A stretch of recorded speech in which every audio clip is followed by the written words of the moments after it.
Guys, hey, hope everybody had enough to eat yesterday and had a good time with family and friends, and I suppose a lot of people watch football, and I bet one person might have even had something to drink. I've heard of it before. Moving over to West Rock today, got old Smokey with me, and got new rear tires on him, and so that might last one day. He likes to light them up, you know what I mean. Anybody want a good deal on a rusty old Dodge, make me an offer. Anyhow, we're going to move over to West Rock Creek, and we got rain coming at 11. It's already after 10. I don't know how much, if we'll even get, well, I'll get completely moved over, but I don't know if we'll even get started.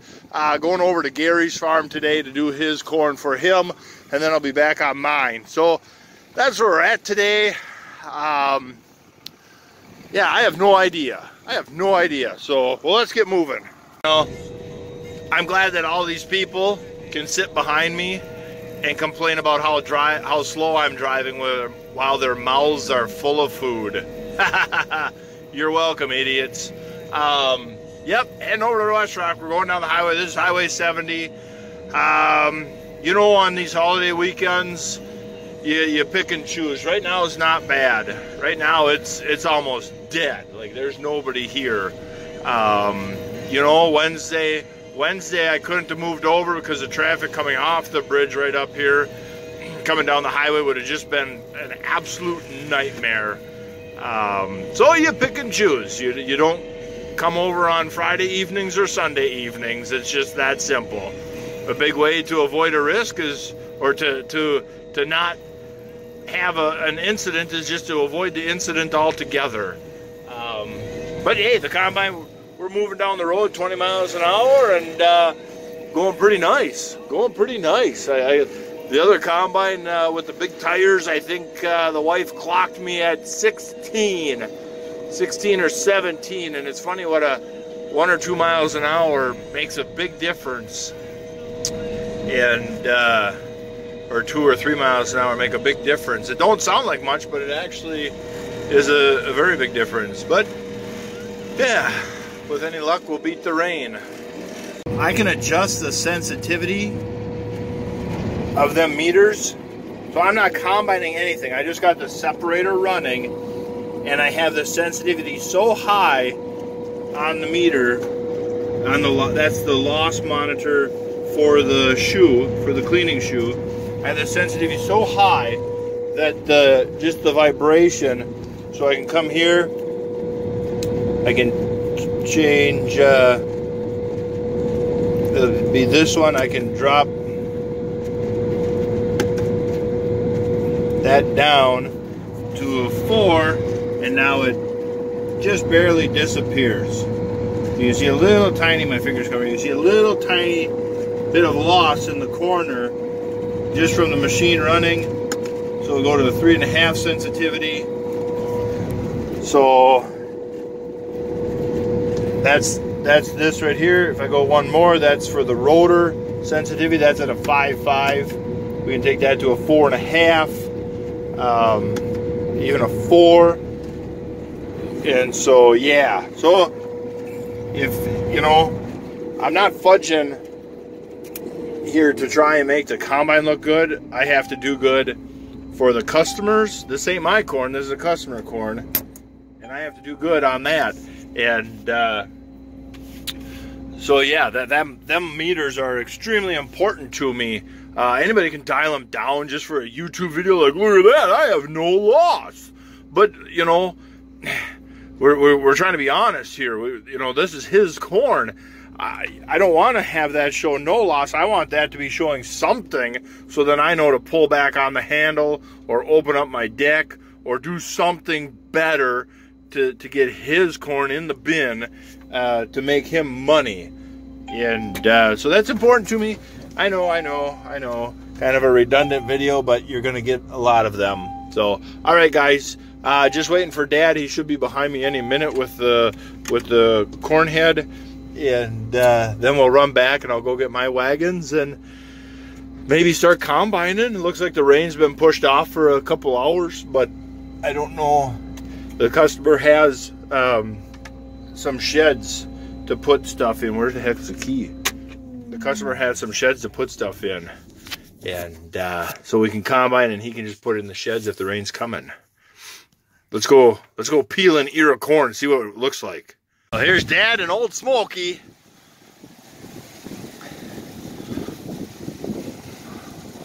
Pulling in. It's gonna be fun. This is gonna be a nightmare. It's planted 6 row.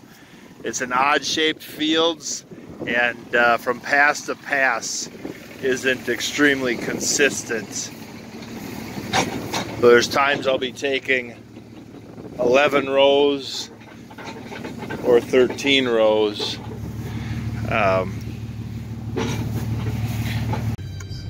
Well, I'm here with Old Smoky, the intersection. Got my wagons behind me. Here's why I call them Old Smoky. A little blip of the throttle, and even if we're rolling, you just hit the throttle and you hear it tack out.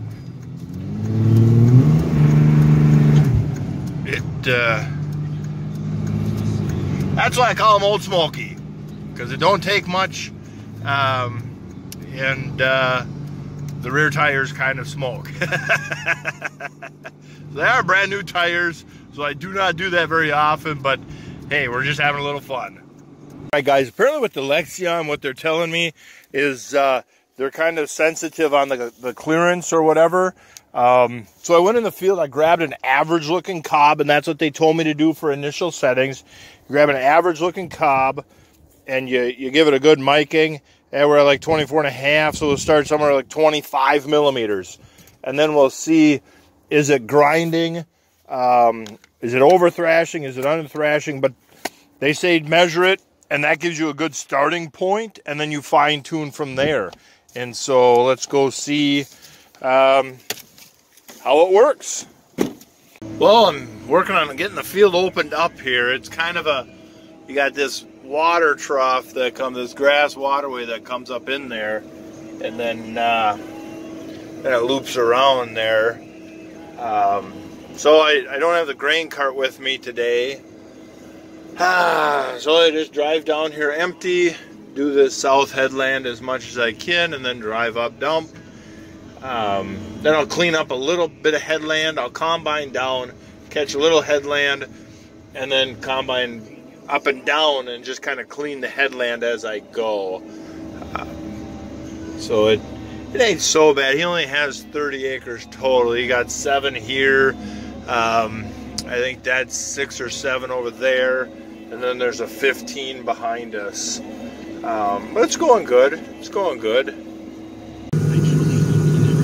Corn sample's looking really good now. Window's kind of dirty. Still haven't figured out how to get in there to clean that, but there must be some trick.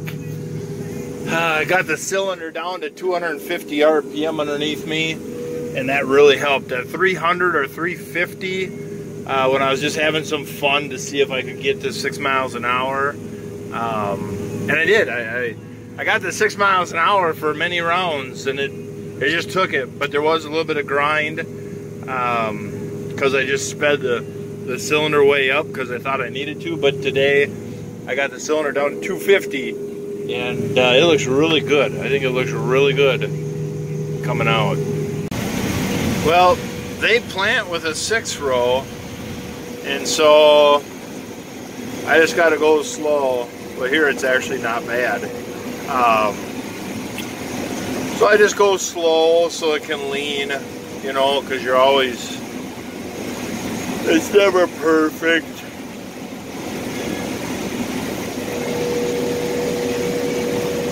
But it's going.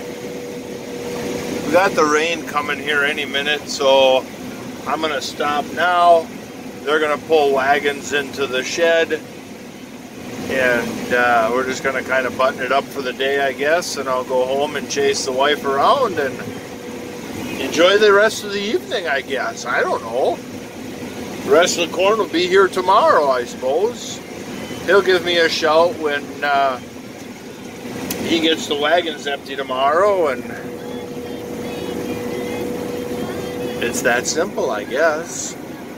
The supposedly when this shuts, granted I got a bunch of corn under here, but supposedly when he shuts, it's supposed to be pretty watertight, so very minimal water gets into the grain tank overnight.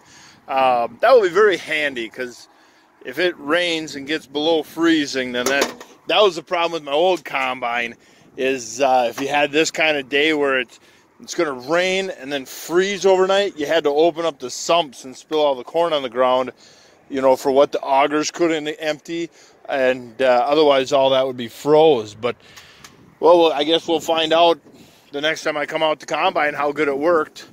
Just as I said, you know, we should shut down. Gary called to see if the wagons were full, and they're all full, and now you can see on the windows it's starting to sprinkle. And I'm out of here, guys. I'm out of here.